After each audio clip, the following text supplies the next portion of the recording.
Okay, so everybody's in, Janice?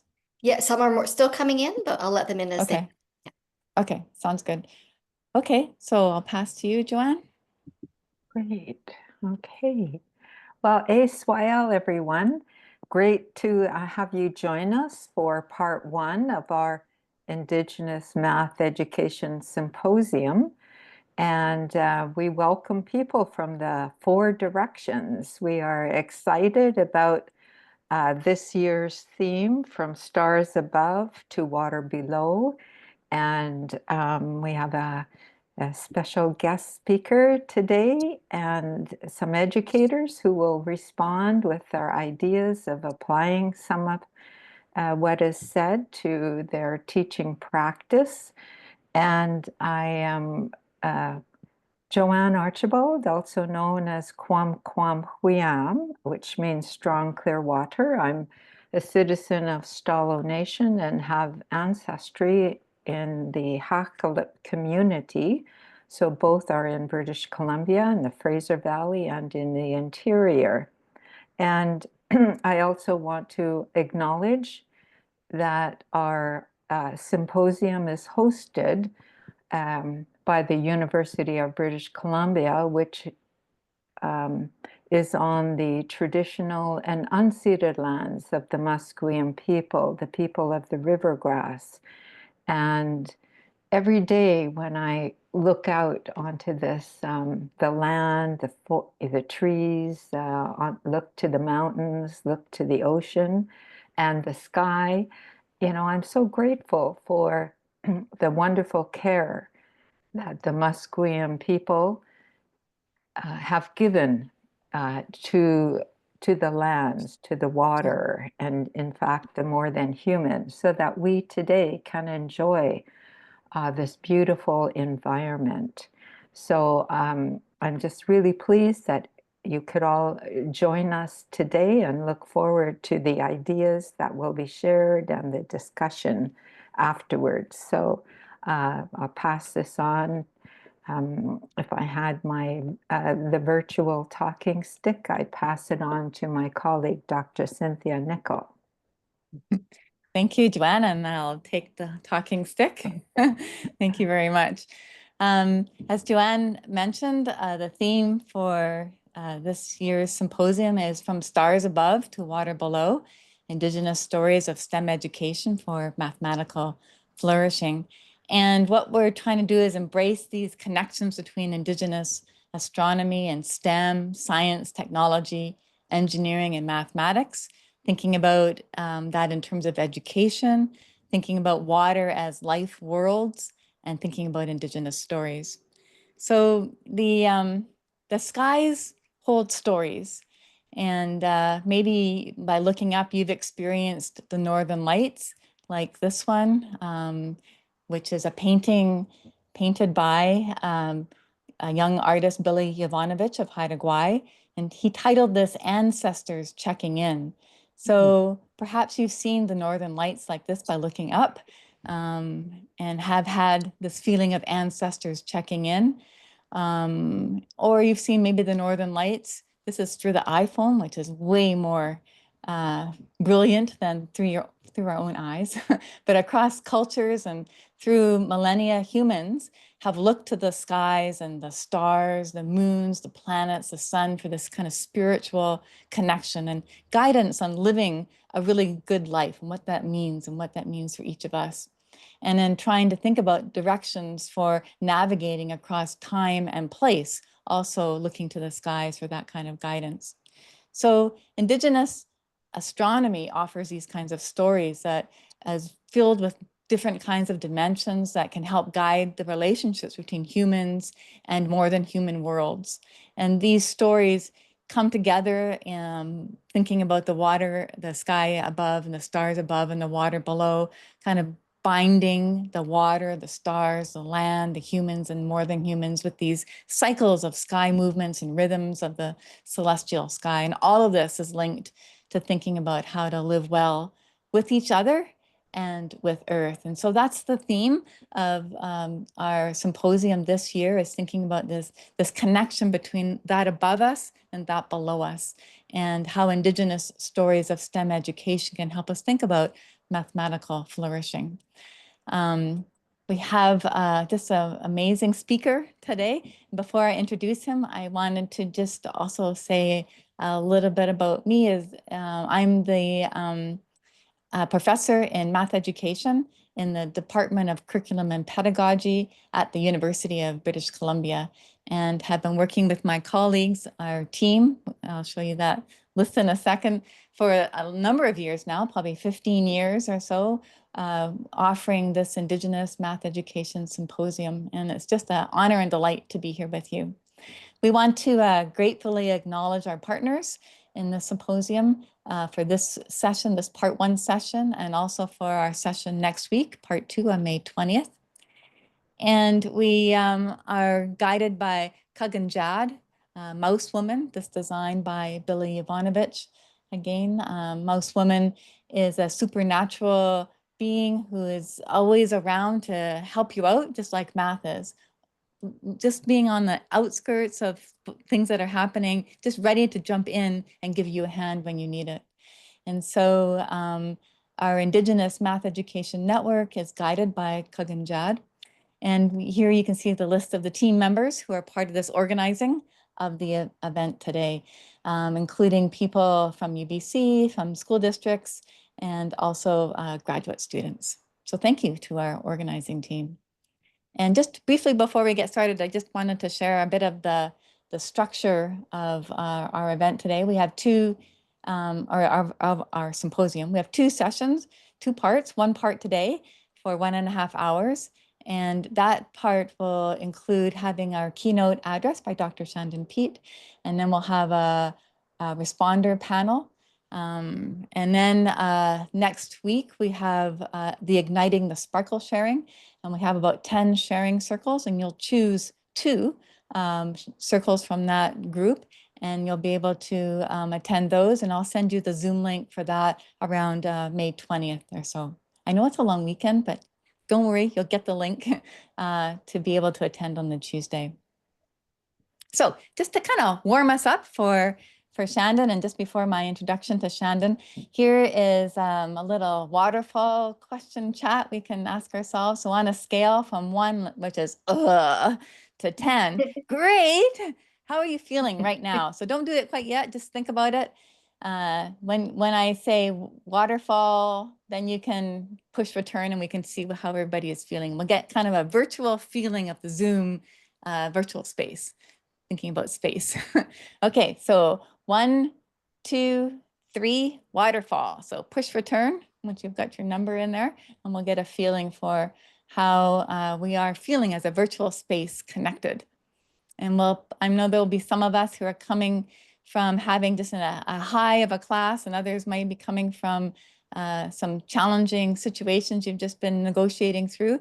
But together, we're here to support and bring each other together around an exciting session, thinking about from the skies, stars and skies above to the water below. Okay, good. Okay, so let me introduce Dr.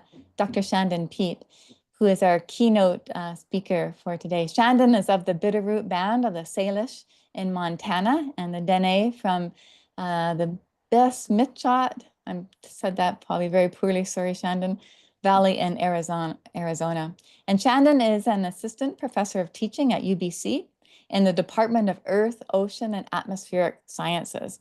And he's also a hydro-geologist, as well as a science educator, and very interested in Indigenous astronomy, culturally responsive education, and thinking about Indigenous science philosophies.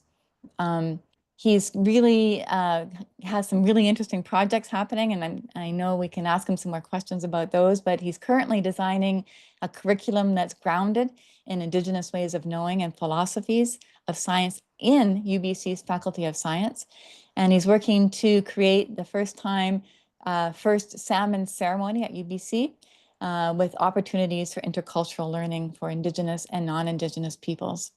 Shandin is right now in Hawaii at a conference focusing, or a symposium focusing on Indigenous space and astronomy. So isn't that cool? So he's coming to us from Hawaii. He's giving us a little bit of time away from, we're taking him away from this symposium focusing on Indigenous space and astronomy to talk about that with us. So I'm just so grateful for him to be here with us and to be able to speak with us.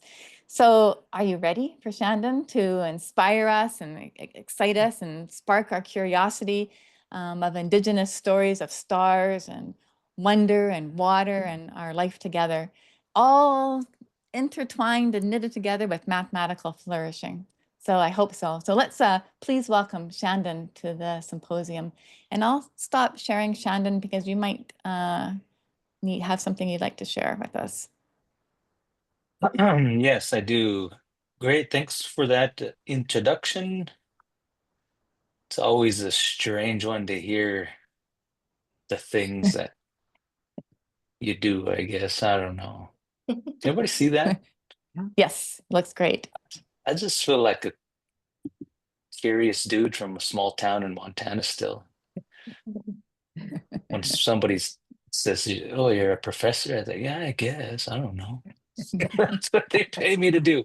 So I guess that's what I am. But yeah, space is an interesting thing, interesting concept. And for us indigenous folks and really anybody around the world, there's something that ties us all together. Not only, when we look down, but when we look up, there's interesting connections across the globe that are far beyond coincidence that I think are really interesting. And that's sort of the nature of some of the work that I'm doing here in Hawaii right now. But I want to walk down, and this is the first time I'm going to attempt to merge three of these research projects that I'm working on that are all highly interconnected. So let's do it, man. We're going to turn them ones, twos, threes, and fours into tens. Okay. I don't know. I hope so. You might get bored out of your mind, but let's do it. Maybe the nines will go to twos. We'll see. So anyway, this is some of this work has been going on in my life since I was probably like 6 years old or so, and it really starts with just the idea of curiosity about the world and the things I see around me, and in particular the things that I see when I looked up into the sky. And I wondered often about the stars that I had seen. And when I asked questions about it to a lot of the older folks when I was a young lad, there was quite a question mark and a deep longing to remember from some of the older folks at that time, because it had been forgotten, because it hadn't been used, and it was essentially sort of scratched away from the memory by many of the historical traumas that happened.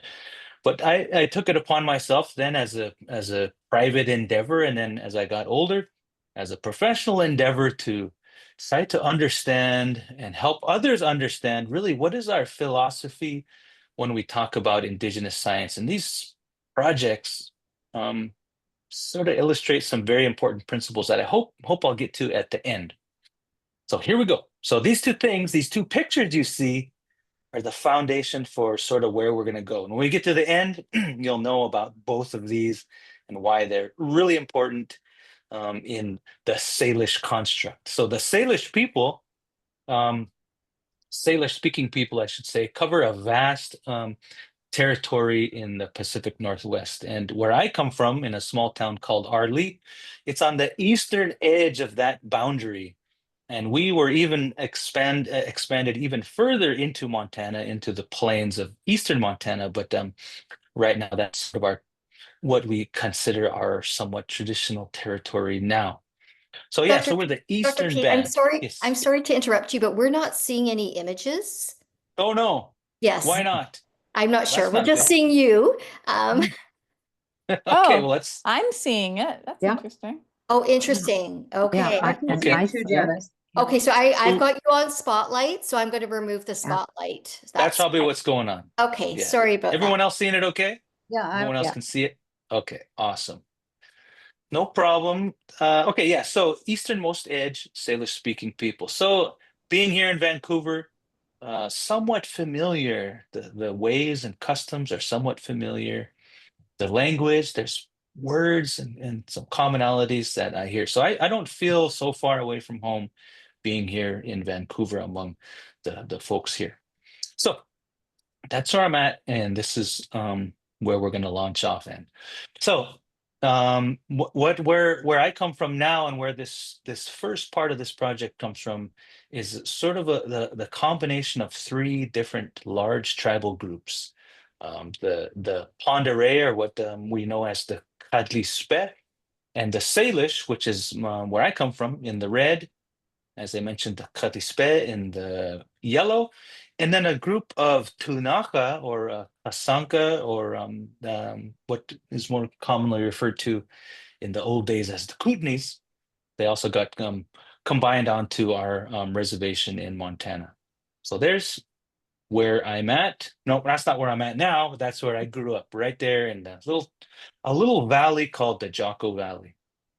And this Jocko Valley, around about 1930 or so, looked somewhat like this. Not too populated. It's of course changed a bit now, but it's still very rural. But there's a particularly interesting thing about this valley that probably about 80% of the people in my generation and later knew about this valley, is that there's a story associated with the creation of this valley.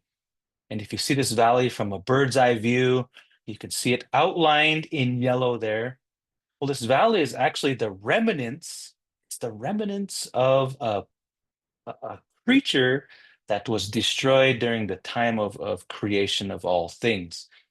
And there's a long story about it that I can't really tell now because it's out of season to tell some of these particular stories. But I'm just going to give a brief outline, the shell of the story. But there was it's been told in many different versions, and in some of the more recent renditions of it, the monster was told to be a dragon.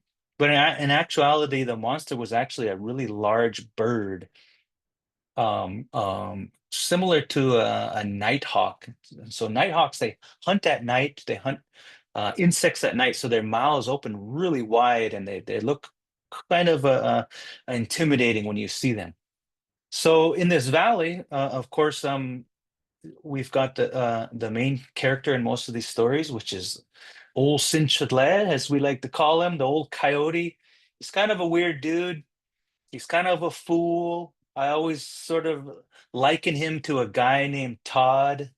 He's kind of the tough guy that you like to have around because he's tough, and if you get in a fight, well, he's going to be there. But he's kind of dumb, and he kind of causes a lot of trouble. But anyway, he was told not to go into this valley. That's sort of the foundation of the story. But he did it anyway. And when he got into the valley, he noted all these creatures were laying around, kind of dying and not doing so well. Well, subsequently, as the story goes, he frees all the animals from the belly of the beast, if you will. And in his work, he throws the heart of the monster that he cut out onto the hillside. Most people know of this story, but most people about 3 decades ago did not know where the location of this heart was, which was interesting. So here's a picture in about 1905, and you can see up on the hillside, and this is where I grew up, man. These mountains are so familiar to me. This is where I grew up, and it was not until I was probably in my 30s where we finally reconnected this feature on the hillside that was the heart of the monster where it was thrown. It was believed that the heart was in a different location on the valley floor, and there was a couple versions of the story told, but it was through some ethnographic work and just reminding and keep bugging the older folks to remember that we finally pulled back the story and knew that this heart was actually on the side of this mountain.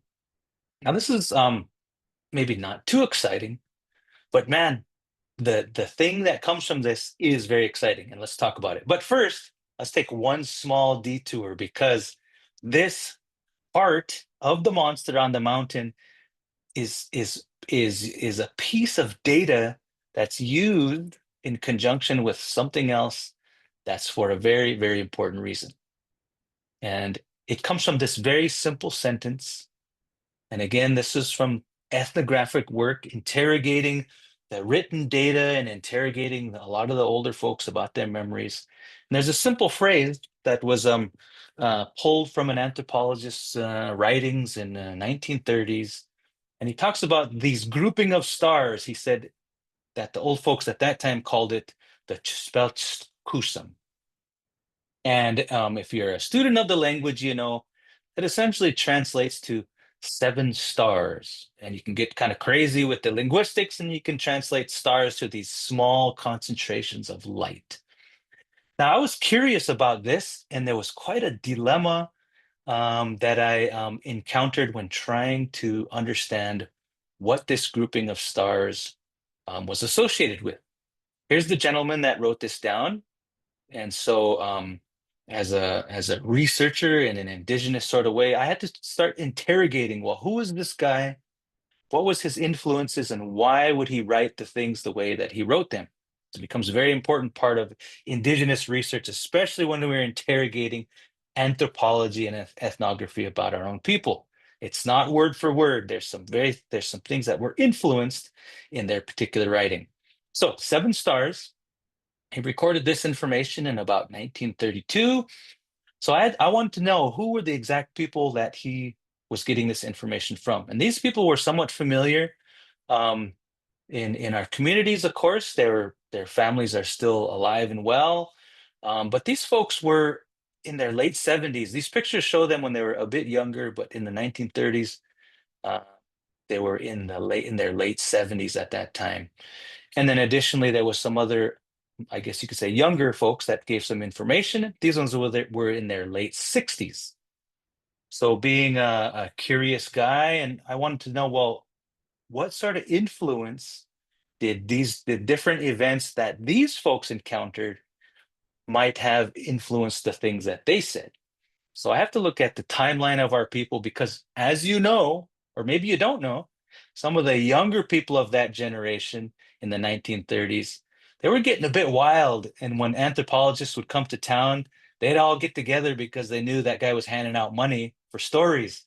So they would stage pictures, and they would sort of tell half truths just to get a bit of money, because it was hard times. It was really hard times during the Depression, and there was a lot of people hard up for work, desperate to keep their families fed.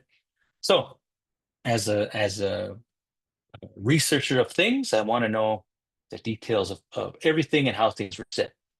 So, if I look at the timeline of history of the informants at that time, if you will, and informants is probably not the best word, but they were born during a time after the Jesuits had arrived in our territory. So their folks were heavily influenced by the coming of the missionaries in about 1841.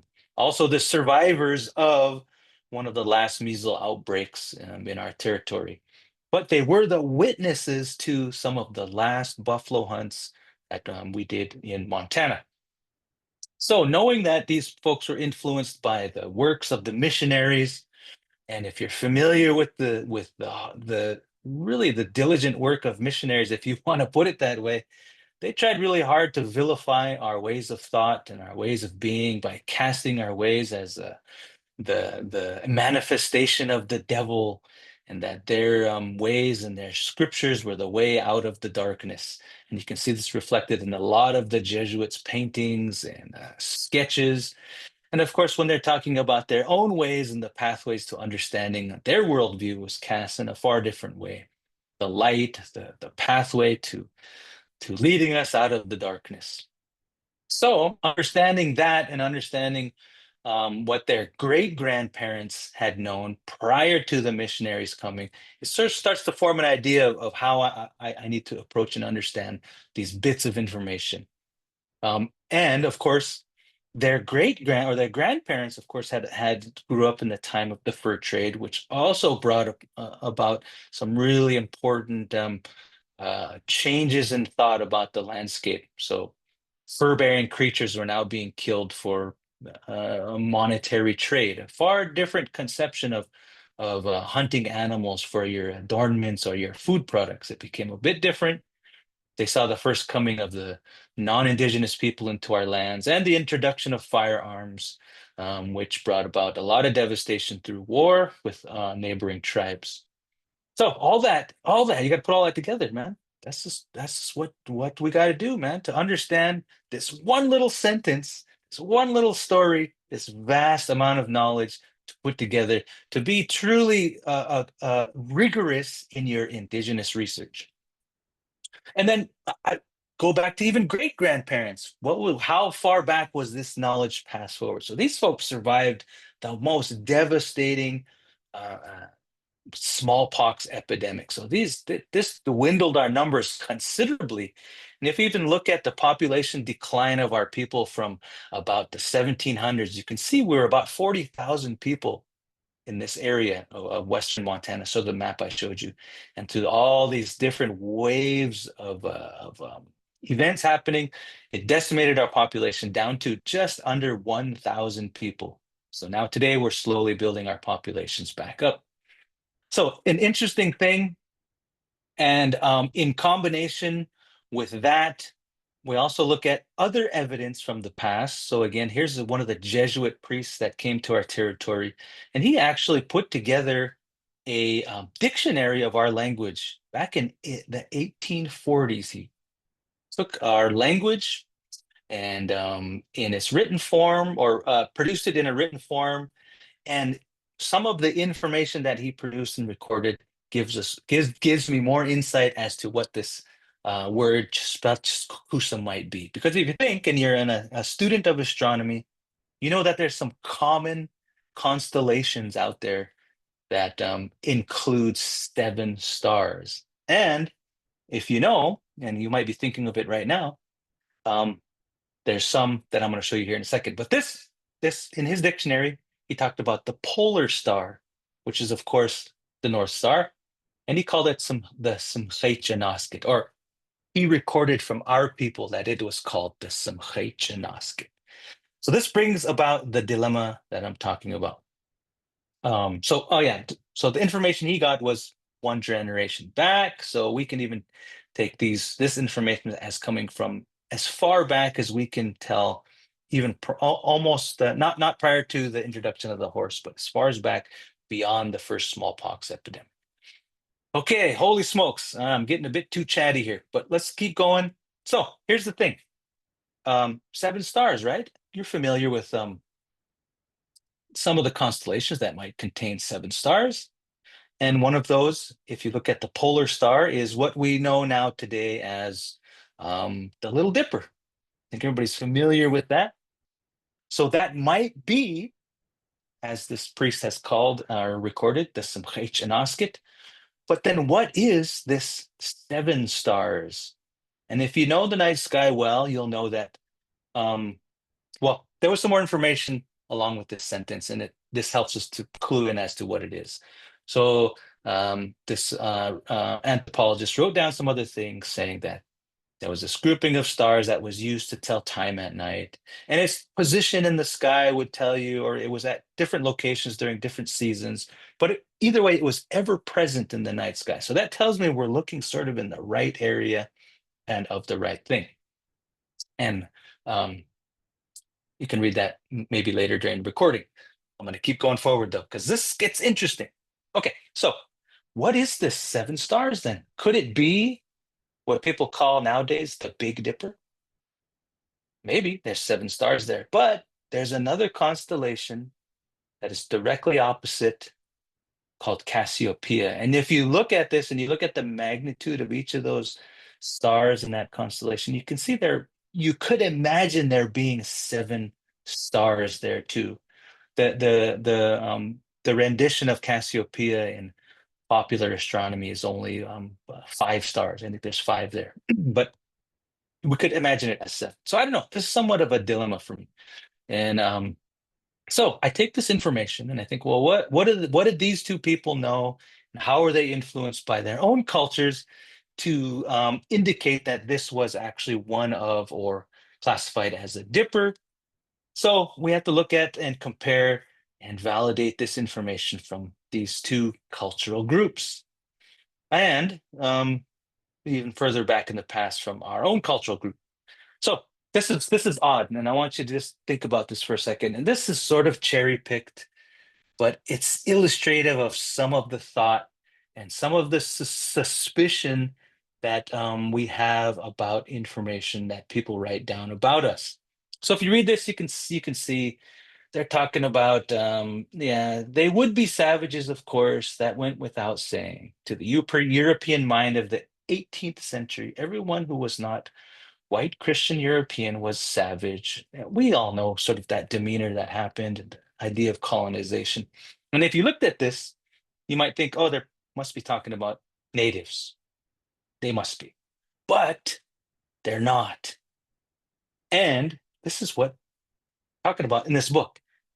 This idea that the thought that Martians, people from Mars, just the thought that they might have a superior thought or technology was unchristian at the time to even think. So even the idea of savagery and someone of a lesser understanding of things was even cast out into space to, at least at that time, they thought there was actually people living on Mars, that those people were less than humans on Earth as well. So you have to sort of take this and be very cautious about the information that these folks write down and decode some of the things that they say. And in addition, and I'll keep track of my time, there was this confusion that I also had when I was reading about my own traditions and understanding them from the people who still knew where I come from. Among the popular astronomy text, I often, and you even now today, you see the dippers, Ursa Major and Ursa Minor, displayed as this. And this is odd to me, and it's always been odd to me for a particular reason. And I'm wondering if you see the oddity here that I do as well. And it's the tail. Never seen a bear with a long tail. No, nor have I ever heard of a bear with a long tail. So I wonder why is this so? It doesn't seem to make sense because our tradition talks about these, maybe one of these constellations as being a bear, and I think, well, that's pretty cool and unique that across the globe there's this same understanding about these constellations that they're bears. But why in the heck does the classical astronomy display these as bears with tails? I don't know. So go down the rabbit hole on this, and I think, well, when was the first sort of recorded data about these constellations? And we can go all the way back to the year 138, and we could see where it was noted the constellation of Ursa Minor was indicated as having a tail, star on the end of the tail, but not necessarily an illustration yet, but just an understanding. It wasn't until we fast forward a bit when illustrations become a bit more popular that we start seeing the illustration of Ursa Major and Ursa Minor as bears with long tails. Here's a text from 1482. You see Ursa Major, Ursa Minor, bears with long tails. Again, 1524, bears with long tails. So that brings me down a different pathway of understanding that I'm not going to get into right now. It's too much. But so what I want to do is I want to say, well, we have these stories that have been disconnected from their context. So I want to reach out. I want to spread out into other Salish speaking groups and find out if there's something that is similar that will help me to understand this dilemma a bit better. And come to find out, as one would, our Salish speaking neighbors are very similar in tradition and thought, and also very similar in the recounting of stories. So here's the little bit of information we have about the Salish in Montana, where I come from. Just these two things. Of course, it's a bit more rich than that. I'm just showing you a couple pieces. that I'm curious about. And so if we look at the Coeur d'Alenes, as they're called in French, but the Shitsui, as we call them from where we come from, they have a story about a grizzly bear with some brother-in-laws that don't like him, and they want to kill him. And this is a pretty well documented story. It takes a while to dig up and find. And then also the Ntlakapam in BC have a very similar story, except there's a little bit different players. But in these stories, they are pretty clear in describing how the orientation of these stars are situated. And in particular, the Shitsui say the 4 stars forming the cup are the grizzly bear's feet, and the 3 stars of the handle are the brother-in-laws. And what do you know? We have the same story, but it's not told like this, nor was it recorded in this detail. So like a big light bulb goes on, like, oh, wow, okay, this makes a lot of sense. And it should make sense because of the understanding that we have about the sky above us. So the understanding of the sky above us is that we're not looking at a screen like a book.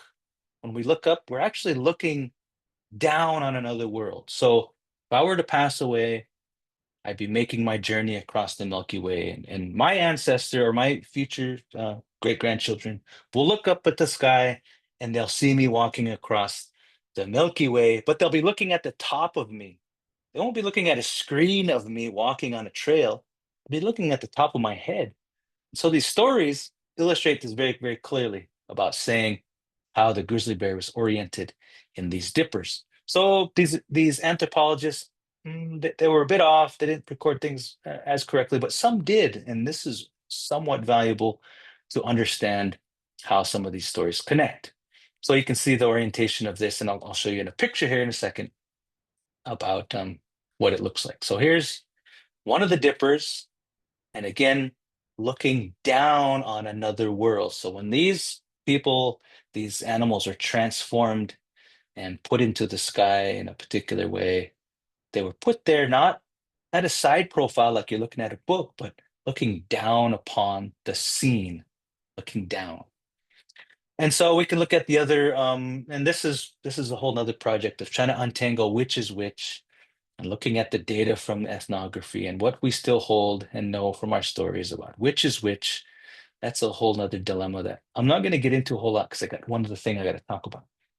So I'll just fast forward to some of these things. So again, like I said, it makes sense in how we conceive of the world.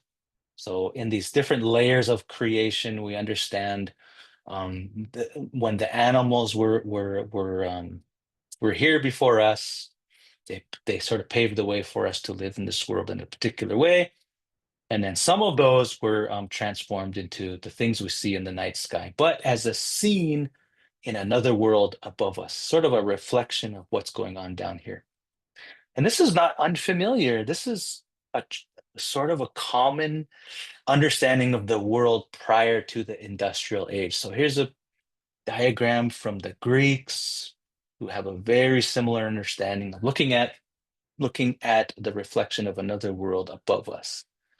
And so I'm still stuck with this dilemma. What's this Usum and Subhaichanoskit? They seem to make sense, but it's one of the things that I'm still researching and trying to untangle and put together this story. But back to the point. So that was a whole nother sidebar. So back to the point of this story. You remember? Do you remember where we're at? Everybody with me? Okay, good. So the heart of the monster thrown onto the mountain. And it's cool is that I use this next project I'm going to talk about as the foundation of one of my classes where I teach really deep hydrological concepts, because in the 1960s there was another anthropologist who was hanging out gathering stories, and he wrote down something that I found it just by chance in one of his field notes, and he talks about a landform on the hillside in this valley that was observed to tell something about the river. Very curious, and I got really curious about this because there was nothing more written about it. And so I I made this huge assumption that, okay, he has to be talking about this heart because it's a prominent story in this valley. So this is where we launch into the hydrology of things. And so the first question was, well, why was it observed? Well, we know something about the river, but what about the river? And so I made a series of observations and continue to make these observations since about 2012 or so. So here's a little video animation of what I see when I look at this part of the monster. You can see it on the left center. See what's happening here as we walk through time. So here's April 12th. Here's April 14th, April 15th, 17th. So I'm just walking through the days in April. You can kind of see what's going on this heart. See what's happening. May 7, May 8. Up, little snow on May 10th. Dusted the mountains a bit. 11, 12. We'll get a nice close-up so you can see it. 12, 17, May 24, May 28, May 31. What did you note when you were observing that? It's an interesting phenomenon. Well, it's not quite a phenomenon. This happens every darn year. But snow melted off of it, right? So when this heart was clear of snow, I noted the dates. I noted the dates when it was completely clear of snow. Noted the dates and just started writing them down. Because as a hydrologist, and one important concept in hydrology is to understand the source of water in the rivers. And of course, in Montana, it's dominated by snowmelt, a bit by rain, but mostly snowmelt. That's what feeds the river, feeds the groundwater to recharge the rivers through the summer months. So here's the dates in which this heart of the monster was clear of snow. I'm going to show you these on a graph, and I want you to note something peculiar about these dates. This is the stuff my ancestors did, but they didn't write it down. They just looked at it, man. We write it down. We like to write things down. We're crazy like that. Anyway, there's all these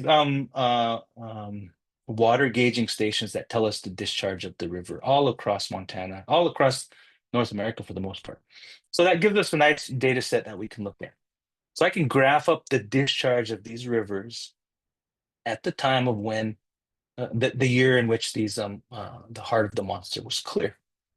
And so I can overlay the date in which this heart of the monster was clear. And can you see a trend or a pattern there? So look at these first 4 years. Look at the next 4 years. Do you see a pattern or a trend happening there?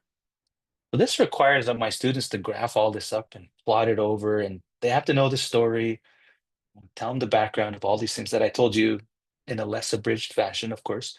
And you might note by looking at, let's see if I got another round of, there's another round of years. You might notice that the clearing of this heart of the monster coincides with the downward trend of the hydrograph, meaning the river is losing discharge. It's not carrying as much water as it was at the peak. So the heart of the monster is usually clear of snow after the peak discharge moment, as you can see in these graphs. So that's somewhat important. And I'm going to skip this because it's just a bunch of numbers, mumbo jumbo. I know this is a math symposium. You don't want to look at that. You'll look at enough math later. So why is this important? The more important question is why this story, why did my ancestors observe this land feature? Why? Well, you have to sort of interrogate and get deep into sort of the practical implications and the things that my ancestors did. And I'm not going to read this whole thing, but the most important point is at the bottom.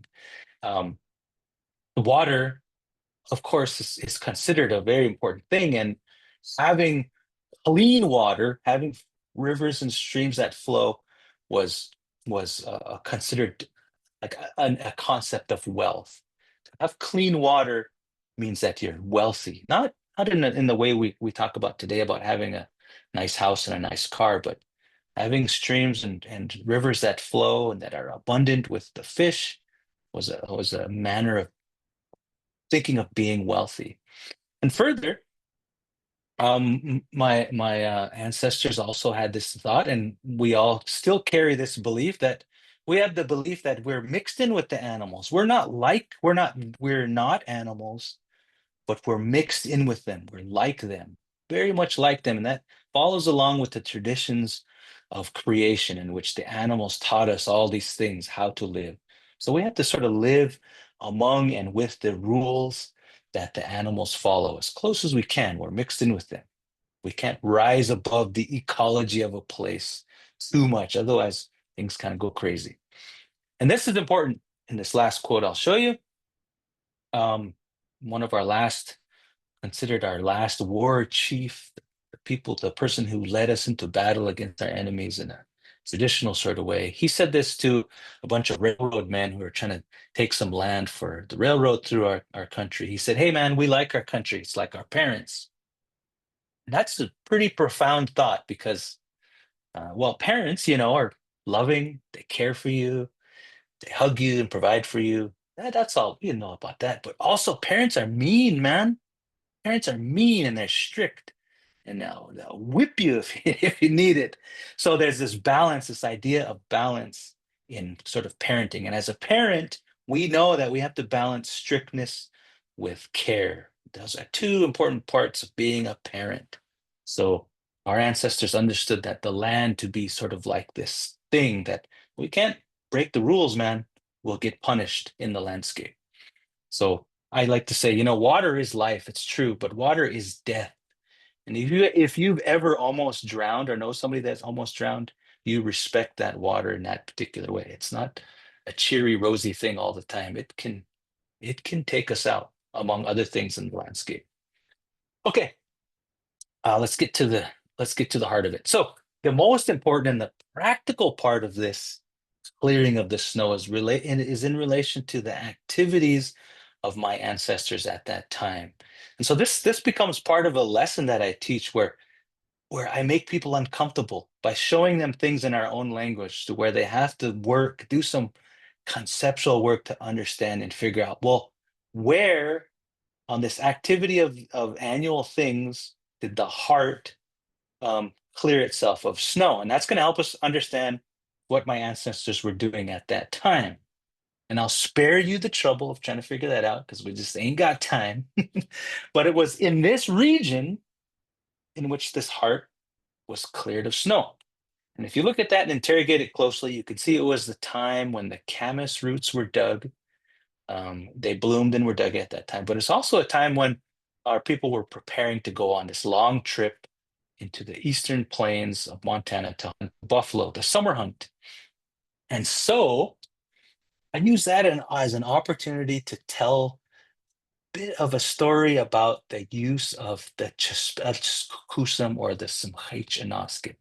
So I tell this story narrating this journey into the plains of eastern Montana, where I narrate some of the activities of our people in the old days as they prepared for the hunt, to go get the buffalo hides and the important meat to get us through the winter, and the coming together of different tribes to also join in on this hunt. But a particular part, an important part of this journey was that, it wasn't just a bunch of wild Indians going down the trail. There was deliberate things that were done to gather and gain information, to forecast into the future about what was going to happen along this trail. As you can imagine, lives are in danger. And to get enough meat for the winter, if you didn't get enough, that could spell starvation for some people. So there was a lot of deliberate attempts to forecast into the future. And that brings back in the story of the Chespelchkusum. So I engage people in this understanding to try to look at, if you look at a scene in the night sky that one of the people on this trip would have seen, this is what they would have seen in the night sky. And they would look for these patterns and know the stories of what they're seeing. And they would use that to tell the time the year, I guess. I mean, they already know the year by some of the other clues, but it's a time to sort of introduce more concepts into this a larger educational structure that I enjoin in. So I make them uncomfortable still by giving them the things that they don't understand in the language in which they don't understand. So we have to understand the directions which are indicated on this planisphere, as well as the months which they could dial in and match the pattern of the night sky that I show them to see about the time it was that this hunt was going on. And then further, I illustrate the story from the perspective of a young girl going alone on this hunt without her family, but with the larger tribe of people, and that she would use the night sky to help her tell the time at night. Because at some point along this trail, I sort of make up an event where the camp gets raided by the enemy. Of course, there's many things you have to consider as you're going down this trail. There's a lot of dangerous river crossings that occur. And so it would make sense to know what the discharge of these rivers were. You don't want to leave too early. The rivers will be too flooded. You want to leave at the right time to get to the buffalo plains, buffalo hunting plains when the buffalo movements are just right, and also when it's easier to cross these particular rivers. So again, I make up this historical narrative of this young girl getting attacked, the camp getting attacked by the enemy. And it's an opportunity for people to begin to understand how the stars move at night and how we can use them to tell time, and how my ancestors used the stars to tell and segment the periods of time at night. Again, making people a bit uncomfortable and making them use their reasoning to examine our understanding of the world as we put time into these particular events that happen on the landscape. So that's a whole nother thing. I'm getting confused myself. I'm putting all these things together. But so this is what happens. So it makes sense for me to know the exact details of the story, which had been fragmented. And so I did all this work to try to, well, this was first understanding the story and the movement of the stars at night, but then connecting it to deeper understanding of the story was the next thing.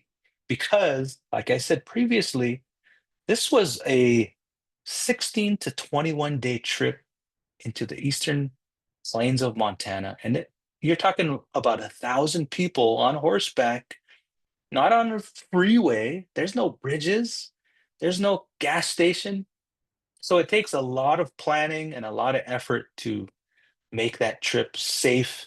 So it would make sense that there was landscape markers that helped us to understand things as dangerous as river crossings.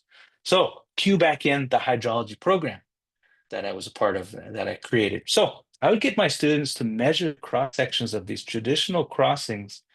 And with that measurement, we can compute these rating curves that tell us what discharge is at any time of the year, depending on the stage of that river. So there's a lot of work that goes into that. But this is the funny thing. I would make these students present this to the elders of our community.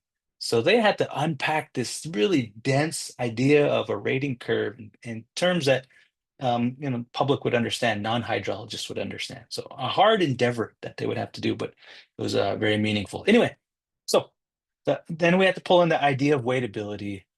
How can we measure how weightable a river is? So there's this thing called a weightability index, which we put a few inputs in, like mean depth and velocity, plus a weightability index as judged from human subject, essentially their height weight product. And this is all, again, the math stuff that I can't get into a whole lot because I just don't have time. But this is what our students would do. My students would do, engage in this projection of weightability on these particular crossings.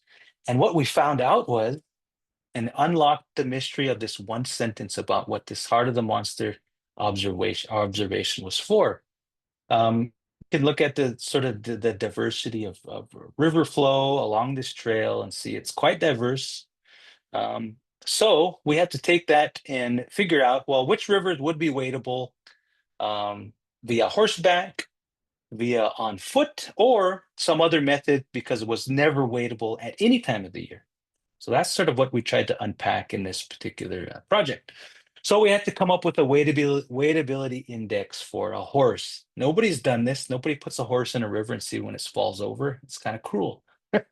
So we had to sort of extrapolate from the data we have to sort of understand what wadeability might have been for a horse at that time.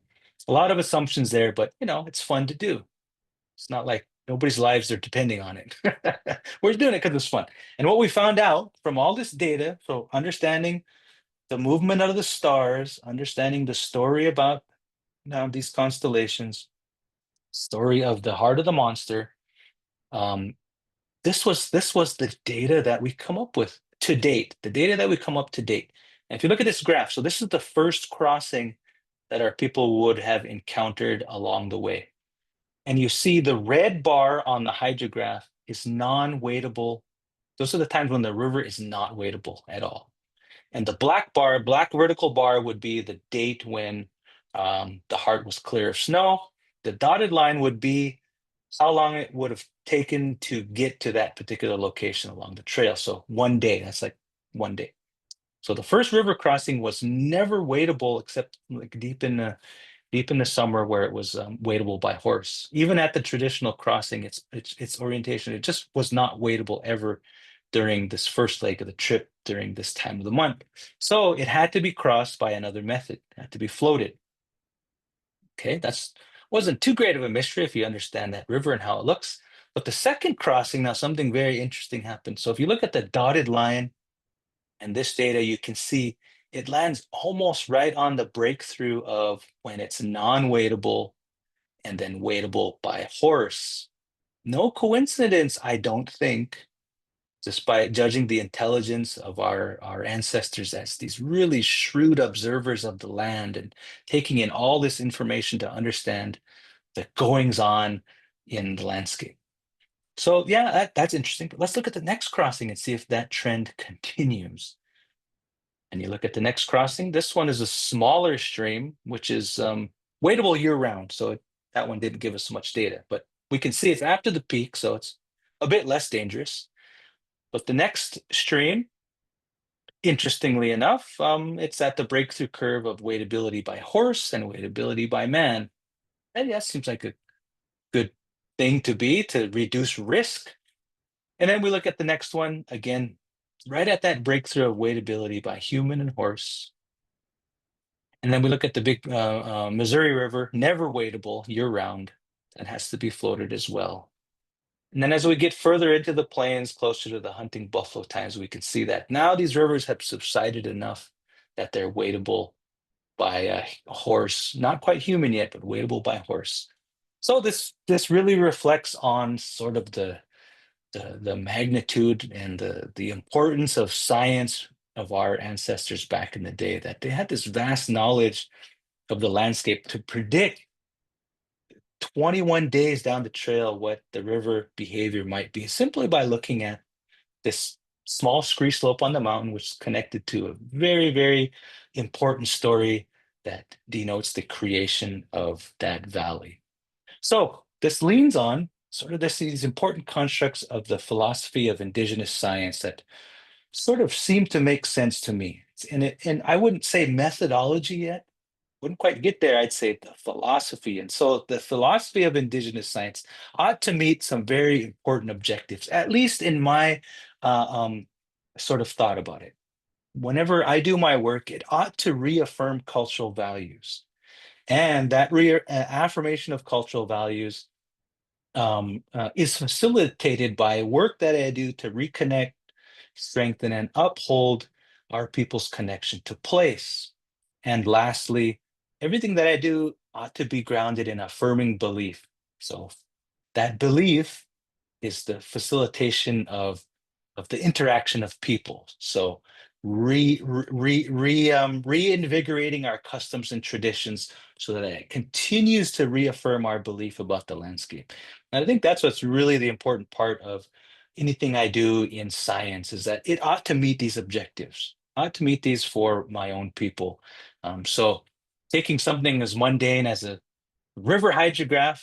Well, man, I mean, let's take it next level and let's make it connect to a story in some way. So these are really exemplars of the work that I do. Um, how we translate that to normal everyday teachings is another thing, and another branch of the things that we all do at UBC. Anyway, that's me. That's what I got. I did it. Wow, that's a lot to get through.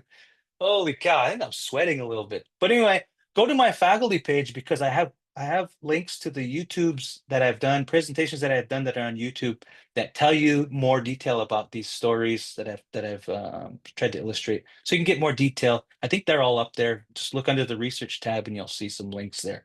But I also have a oh yeah, there's a picture of them, especially the astronomy ones. Um, but I also have a podcast that talks about more things, deep philosophical understandings and dilemmas that we deal with every day in Indigenous scholarship. So that's what I got. I'm ready for questions. Let's do it. Oh, wow. There's so much there. I don't know how we're going to work our way through because there's in the little time that we have left to be able to interact, but it's really dense. So thank you so much, Shandin. I have now I'll just share let's go here, just share my screen. So we have 4 people who have agreed to make some connections with the powerful sharing that you've just done, Shandin, and maybe with some questions as well.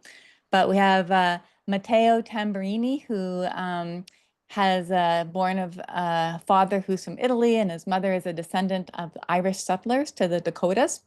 And he lives in the traditional homeland of the Lakitmish and other Coast Salish people in the city of Bellingham, just across the border from Vancouver.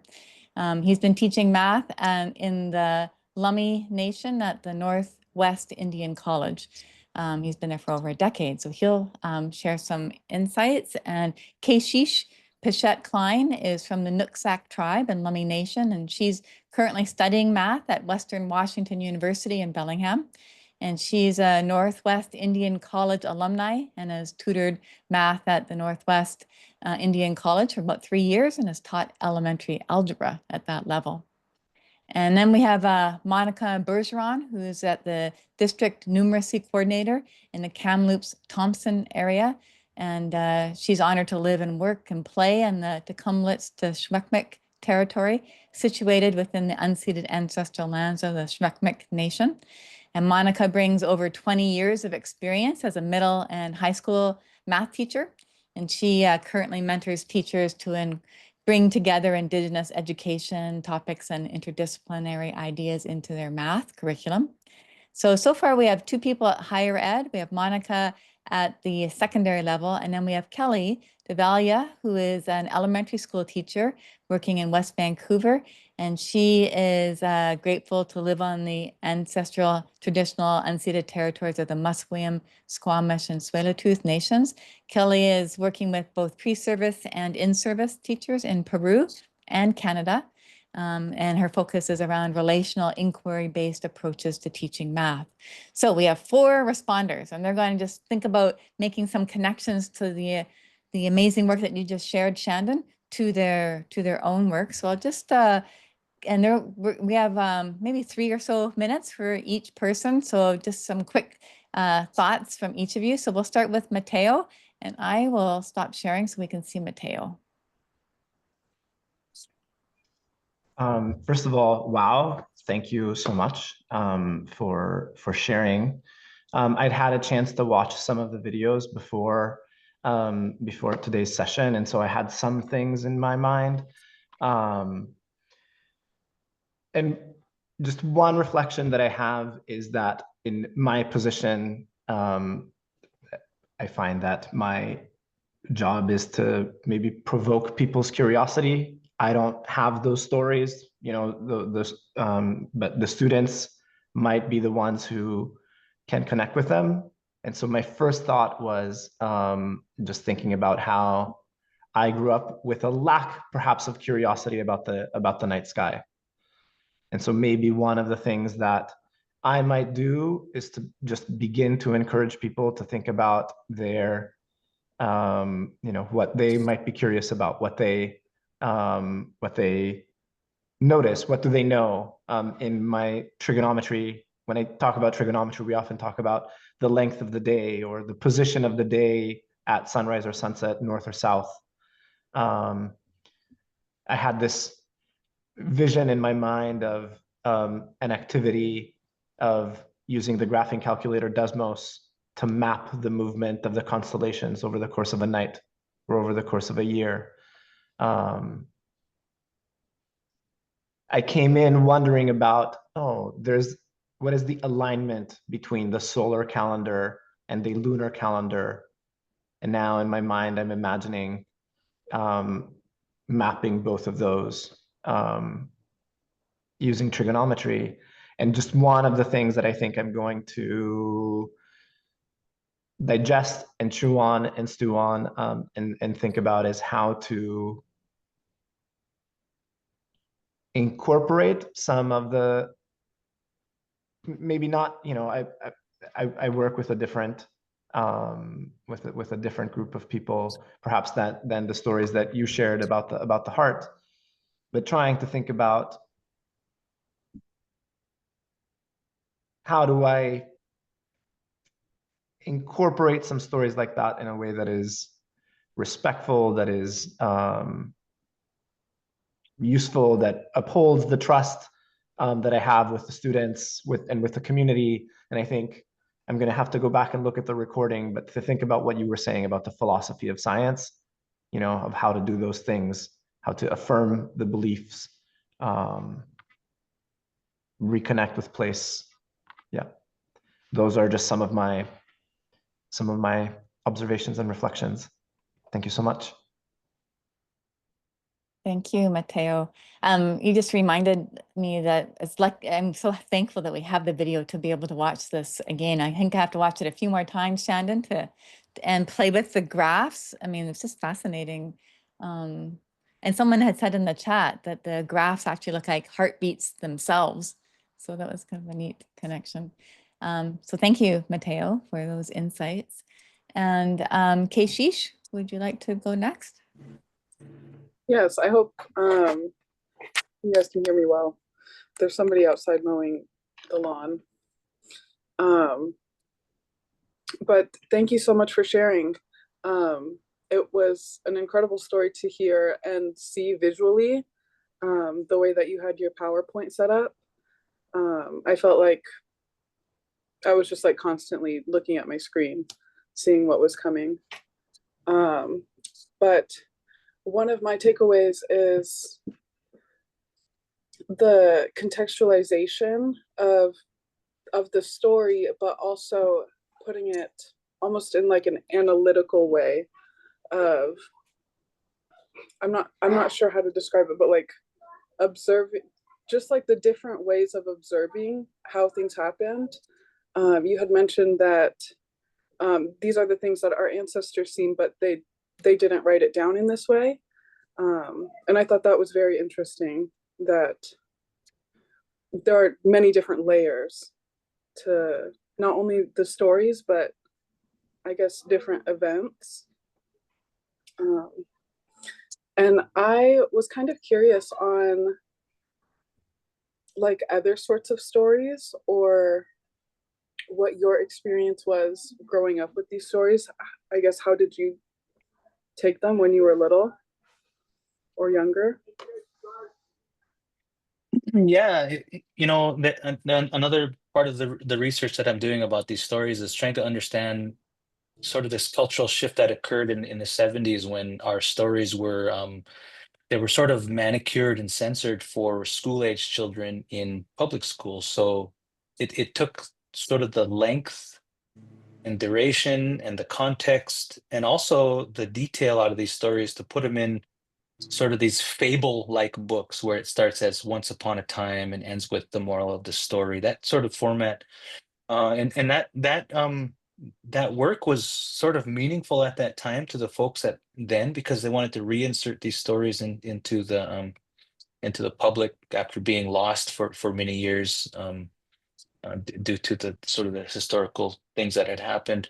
So I don't want to diminish that sort of work, but I think we've got to the stage now where I think we can put those stories back together and put them back to use as they once were. So growing up, my mom was really active in trying to reclaim what she knew and what she didn't know.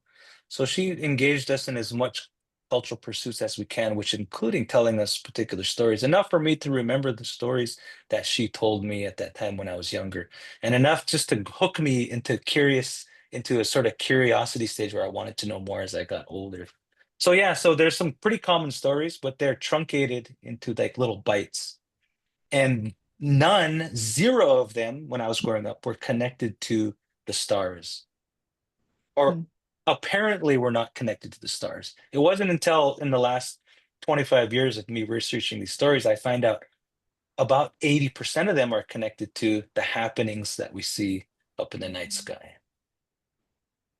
That might be an overstatement, maybe not 80%, but pretty close to a lot of them are connected to sort of this region in the sky that we see during the winter. Thank you so much for sharing. That kind of reminds me of, I guess, where you are currently in the Pacific, about like wayfinding and how they see the stars. I don't know. It's very interesting. Thank you so much for sharing. Yes. Yeah, thank you, Keshish. And you need to have clear skies to see the stars too, right? Yes. Which we don't often get on the Pacific. More so in Hawaii than the Pacific coast of Canada. Good. Thank you, Keshish, for your questions. This isn't an easy thing to do for our responders on the spot, to try to make these connections to your classrooms or what insights you have. So I appreciate the thoughtfulness so far. So we have next Monica Bergeron, who is a has high school math and science experience and is a numeracy coordinator. Monica? Hi. So first of all, I just want to thank Dr. Pete. That was fantastic. The math science girl was getting closer and closer so I could try to jump into the screen to look at the actual graphs. And so I'll be looking at them again. And I wrote down so many things because it's like a mind map over here. And I kept thinking it flips things on its head for kids about like, what does it really mean to do data collection? It's not just this series of numbers, but also like, so when I think about like when we teach like nuclear physics, sometimes the most powerful way to teach that is using what was going on historically in the world at that time and what was happening in biology and chemistry and mathematics at that time that informed some of the things that happened. What happened with the Cuban Missile Crisis, all these things. So critically thinking about not only the source, I thought that was fascinating, but the timeline of the source's information alongside with the story. And that just gets kids to get that, they dig a little bit deeper to the meaning behind the data. So that was one of the things I was thinking, and I just couldn't stop thinking about all these connections about looking at data in a different and more authentic way. I was thinking about science, but then I was also thinking about math, and like one of our big ideas in math in British Columbia is representing and analyzing data. It says allows us to notice and wonder about relationships. And I wonder if people are thinking just look on the graph, look across, what does this mean? Okay. But it is so much deeper than that. So I think that we can go much further with that. How you could look, like I was fascinated by the heart of the monster. By just looking at that, it can inform you about a completely different thing that you need to know for your survival. And so you're not just looking up at the hillside and looking at nothing. You're looking at something to really, truly inform the decisions that you need to make. So I just think like it speaks to the critical thinking. It speaks to the variety of perspectives that we want students to have as they become critical thinkers. So sorry, I have so many ideas, but I have 3 minutes, right, Cynthia? You're doing so well. I'm just wowed by what you're sharing, Monica. So keep going. We have like maybe one more thought. Well, and then I went off on a tangent and I was thinking, well, that's a certain kind of horse that could wade through. And then I'm like, they could take all these different types of horses. And why did that certain horse, was that the horse that lived in that area, or which horse was the best one to take them across the river because of the wadeability index. And I was thinking about all those pieces as well. So I just think that layering meaning onto our graphs, like our knowledge keeper, I'll just share one more thing. Our knowledge keeper was just telling me the other day about the buttercups are out. So, and then there was a certain number of buttercups, and then this field had more buttercups.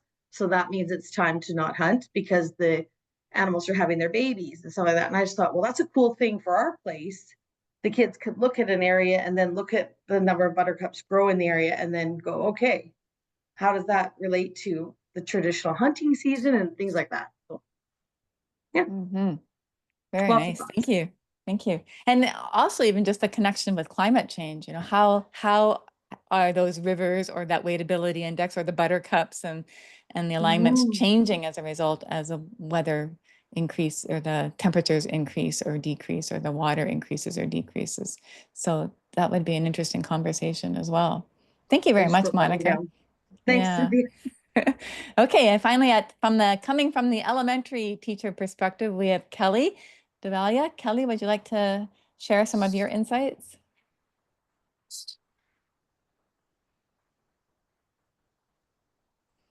Okay, we can't hear you, Kelly. Maybe you're muted. Or I can't hear you. Can you hear me now? Yes. Oh, thank you. Well, thank you so much, Dr. Shandin Pete, for your presentation. And as an elementary school teacher, your words remind me that math is not just a subject that we teach, it's a way of seeing and listening and relating to the world around us. And in our classrooms, we need to honor children's natural curiosity and their connection to place. And all the examples that you have shared today made me think that there are so many ways that we can incorporate Indigenous stories and connections to math, for example, through changes of snow over time and how we can represent that in different graphs or patterns in the night sky, constellations, or exploring the flow of water, and all the cross-curricular connections that could be done between math with graphs and science with weather and water formations and language arts with stories. And stories, something like Monica was just mentioning, that what's behind this change, no? And I was especially struck by the idea that you mentioned it at the very beginning of your presentation when you say when you look up, you're actually looking down, and that concept of mirroring, that the sky reflected in water, the stars guiding our sense of direction. And that can be a way to approach teaching mathematics in elementary classrooms, that math is relational, math is about reflecting, and it's reciprocal at the same time, just like the mirror images between stars above and waters below. And so there are many connections that we can bring to our classes, to our classrooms, and that we can create these different projects that can spark students' curiosity. So thank you. Wow. Thank you, Kelly. Shandin, any final thoughts on what you've heard from my responders or any connections that you make? Oh man, yeah. I mean, I could keep going. I'm so interested in meeting the need of humanity, and curiosity is such an important one. I think, and feeding curiosity, like curiosity needs context in order to sort of appease it, and I see that in the students I interact with. I can teach about anything every day, and I can make it as boring as I can by decontextualizing it. And so that's really, like, the story is so important. The story about data is so important. Data, I mean, some people just go crazy about data. I go crazy about data, but in my mind, I already have a context and a purpose and a reason for interacting with that data. So if we lack that sort of purpose and intent with data, and we lack that passion of curiosity, then I mean we're just going to kill interest in whatever that thing is. And that's why I think that it's interesting to cross that idea of ethnography, which is really a tool and a method to help my own community to reinsert these stories back back to life in our communities, because they had a purpose. They had a really intent purpose, and sometimes it was just unifying our beliefs so that we can continue to validate the things that we know and understand about the data we interact with, per every generation. Because, let's face it, things change all the time. Things change, even in the past. People were experiencing change, and we needed some method, some methodology, some philosophy to knit all that together from the very bottom, where we're observing changes on the landscape, understand how that is informed by belief, and then by practice, and then in the larger scale of how we employ and operationalize that belief. So yeah, I mean, I don't know, I keep going. I was thinking of all these other interesting projects I'm doing that speak to some of the things you're saying, but like my time is so divided. I put 2% of my time into that one time a year, 2%. But I always have these moments when I get to interact with people. That's where I make a lot of progress, because I can see what people are seeing from when I say something, and it shows me where I can expand a bit more. So thanks for that. Thank you for all your commentary. That was awesome. It's good to hear a reflection and on how that can be used. And it makes me think and want to just start writing more and more and more. I have a book I've been working on for about 30 years. I'm never going to finish it. Don't say never. Yeah, because I like to talk about it. I like to talk about it because I can erase my mistakes. I could talk over my mistakes. In a book, it's set in stone. You can't change it. Yeah. That's what's good, I guess, about the podcast too, is you can Yeah. Listen to talk that about it. podcast. Yeah. But You can hear what you something. just said, what you shared there also reminds me of the power of stories to teach us in different ways. And stories have lessons that we can learn from those, and the stories themselves can change. And as we change, when we hear the stories, we can get something different from them. Yeah. So the stories, Yeah. the way you've done a beautiful job of connecting these various pieces of the water, the skies, the stories, and this, to me, it's really the stories that do much of the connecting. So thank you very much, Shandin. We have some gifts for everybody for attending. I'm just going to share my screen so that you can see the QR code there. And I think someone will help us put the link in the chat. But this is a folder filled with some resources for you. And we'll put Shandin's podcast and the other links that you had, Shandin, if you can send those to us, we'll put them in the folder as well so that people can have access to these as a gift for everybody for attending and participating and giving some feedback to Shandin in terms of what is sticking with you. And we also have the chat that we can share with you, Shandin. So if there's comments there that are made, that we can be able to give those to you as well.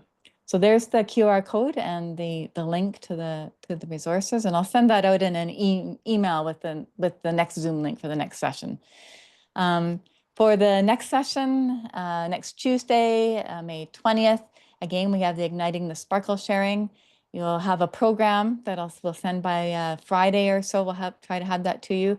And you'll have a number of concurrent sessions, circles, and you'll need to choose two to attend. And these will all be recorded. So if you don't have a chance to see, or obviously you won't have a chance to see or listen to all of them, you'll have to choose two, but then you'll have the recordings to come back to. And again, everybody is welcome to attend that. And then just finally, we also have a feedback and a giveaway draw. So if you go to this QR code, or this link, it will take you to a feedback survey. At the end of the feedback survey, there is a link. If you complete the feedback survey, you'll get a link that will take you to a giveaway draw. And we're just really curious to know what you thought about the session, what you're taking away from it, what you've learned, so that will help us think about, what are people noticing, and what are some things that we can do next time when we meet again. And the giveaway draws will be, we'll just randomly choose like 10 or so people from the feedback, and we'll give one of these books. We Are the Water Protectors, or the other book is The Sky Sisters, and maybe we'll have another one that we'll be able to choose from. So those will be for the draws. If you give some feedback and then submit your feedback, you'll be given a link that you can then submit your name and email for the draw. So that concludes our session today, and I'll stop sharing there. So that concludes our session, and I don't know if there's we have a couple minutes. Maybe there's a question in the chat if someone has something they'd like to ask Shandin. Since we have a couple minutes, I'm sure we can do that. Anybody have anything they'd like to share, or just unmute and share? Or it's hard to read the chat, but I can try. I've scanned through the chat, Cynthia, and there's just so much Thank you. gratitude, so much gratitude for the inspiration and the learning. And I think just there's been so much curiosity aroused by what you have shared this afternoon and the connections that people are making. And so many participants have commented how they want to follow up and learn more and are going to go to your website and find out more information and listen to your podcast and watch your videos. So thank you for helping us to make all sorts of connections. Great. Thank you for summarizing all that, Janice. Okay, then. Well, I hope you enjoyed session 1. Make sure you fill out the feedback form and enter your name for the draw. And we will see you for part 2 next Tuesday, the 20th, just the day after the long weekend, but that's okay, you'll remember. And we'll send you the program on the weekend so you can take a look at it. The links will be sent on a Tuesday morning. So thank you, everybody, and special thank you to Shandin and our responders. I know that's a difficult thing to do. You did an amazing job to each of you. Thank you very, very much. Mateo, Keshish, Monica, and Kelly. And thanks again, Shandin. Okay, enjoy Hawaii. Thank All you. right, thank you. Have a Bye, good evening. everybody.